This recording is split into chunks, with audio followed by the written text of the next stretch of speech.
আমেরিকার পামে পড়ে অনেক দেশই নষ্ট, যেমন ইউক্রেনের জেলেনস্কি।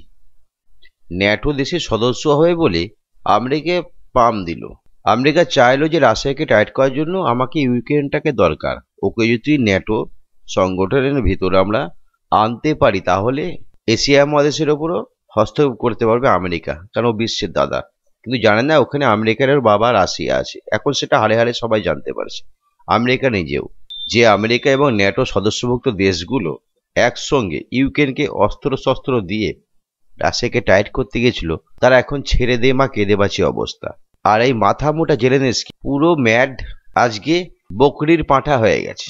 গিয়েছিল আমেরিকার যে মাথা মোটাটা আছে ট্রাম্পের কাছে, ট্রাম্পও ধুনে দিয়েছে, রীতিমতো বাকযুদ্ধ।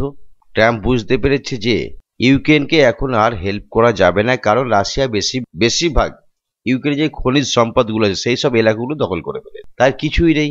আর রাশিয়া তো ঝুঁকে গানে এই সালা এইভাবে চলে যাচ্ছে, কাউকে ভয় পাচ্ছে। যে যেমন বলছে অমনি ওদের অ্যাকশন চলেই যাচ্ছে, দ্বিগুণ গতিতে অ্যাকশন চলছে।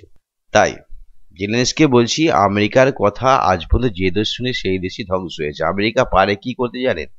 ওই নরম নরম দেশগুলোর উপর আক্রমণ করবে, যেন আফগানিস্তান, যাদের কিছুই নেই। এখন একটা প্রশ্ন জাগে আমাদের মুখে, যে ইউক্রেনে যে সাধারণ মানুষরা আছে তারাও জেলেনস্কির মতো কি মাথা মোটা?